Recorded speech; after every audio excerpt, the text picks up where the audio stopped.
లాభం పొందుతుంది. మీ పిల్లలు బాగా సెటిల్ అయితే మీకు ఏ ఇబ్బందులు రావని చేశారు. అదే మరిగా శ్రీ సిటీ ఇక్కడ కూడా పెద్ద ఎత్తున ఇండస్ట్రీస్ వస్తే మీరందరూ బాగుపడతారని నేను ముందుకు పోతే ఈరోజు జగన్మోహన్ రెడ్డి ఏం చేశాడో ఒక్కసారి ఆలోచించండి. తిరుపతిలో అమర్ రాజా బ్యాటరీస్ దాన్ని తరివేసే పరిస్థితికి వచ్చాడు. నేను ఒకే మాట చెప్తున్నా, నన్ను చూస్తే పరిశ్రమలు వస్తాయి. తమిళ్లో జాబు రావాలంటే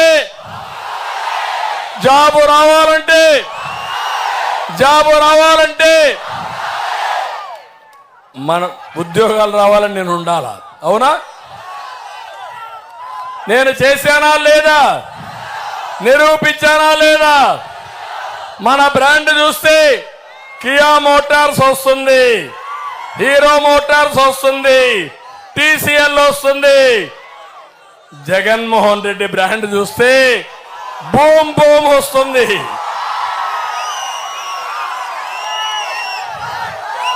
అమర్ రాజా పారిపోతుంది, జాకీ పరిశ్రమ పారిపోతుంది. ఏం తమ్ముళ్ళు, నిరుద్యోగంలో నెంబర్ 1 వచ్చేసాం. మీరు తెలివి లేనోళ్ళ జగన్మోహన్ రెడ్డి ఉద్దేశం మీకు తెలివి లేదని ఒప్పుకుంటారా మీరు? అందుకే నేను చెప్తున్నా, జగన్మోహన్ రెడ్డి అబద్ధాలు చెప్పి మా ప్రజల చెవుల్లో పూలు పెట్టాలనుకుంటున్నావు. ప్రతి ఒక్కరూ ఒక పూ తీసి జగన్మోహన్ రెడ్డి చెవిలో పెట్టి శాశ్వతంగా రాజకీయానికి విరామం ఇవ్వాలి. తిరుపతి మన పిల్లలు ఎక్కడికి పోకర్లా. ఐఐటి తీసుకొచ్చా, ఐజర్ తీసుకొచ్చా, ఇంకో పక్క పెద్ద ఎత్తున ఐఐటిటి తీసుకొచ్చా.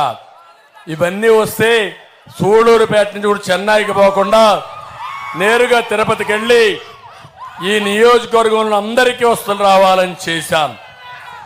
ఇలాంటి ఓట్రుండి కాదు, అనేక పనులు నేను చేశాను. ఇప్పుడు ఏం చేస్తున్నాడు ఈ జగన్మోహన్ రెడ్డి అంటే, ఎర్ర చందనం స్మగ్లింగ్ చేసేవాడికి ఎమ్మెల్యే సీటు, దోపిడీ చేసేవాడికి ఎంపీ సీటు, లూటీ చేసేవాడికి గుర్తింపించే పరిస్థితికి వచ్చాడు. అందుకే నేను మిమ్మల్ని అందరినీ గుర్తుపెట్టుకోమని కోరుతున్నా. ఉద్యోగాల కోసం నేను ఆలోచించా, ఇష్టానుసారంగా చేశాడు. నిన్న ఒక మాట అన్నాడు, యువత మీరు గుర్తుపెట్టుకోండి. ఎన్నికల ముందు ఏం చెప్పాడు? జాబ్ క్యాలెండర్ చెప్పాడా లేదా? మీకు చెప్పాడా? ఇచ్చాడా? మెగా డిఎస్సి చెప్పాడా?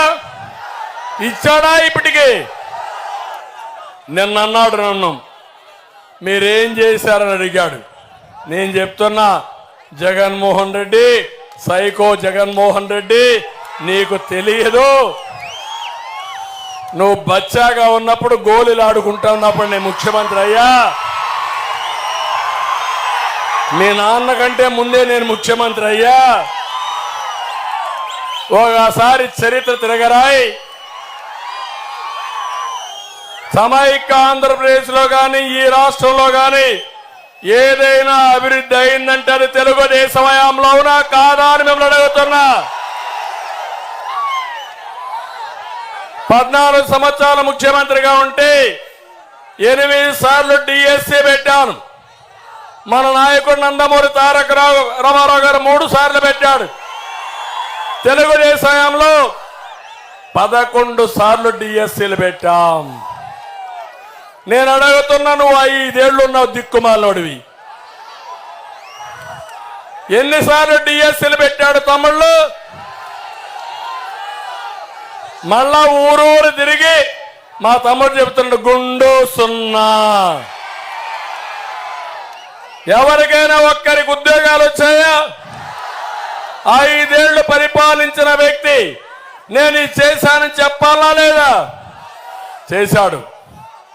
ఏం చేశాడంటే వాలంటీర్ వ్యవస్థ పెట్టి 5,000 జీతం. నేను చెప్తున్నా, వాలంటీర్స్ అందరినీ కోరుతున్నా, మీరు ఎంఏ పాస్ అయ్యారు, బీటెక్ పాస్ అయ్యారు, జగన్మోహన్ రెడ్డి ట్రాప్ లో పడద్దండి. మీరు నిర్మోహం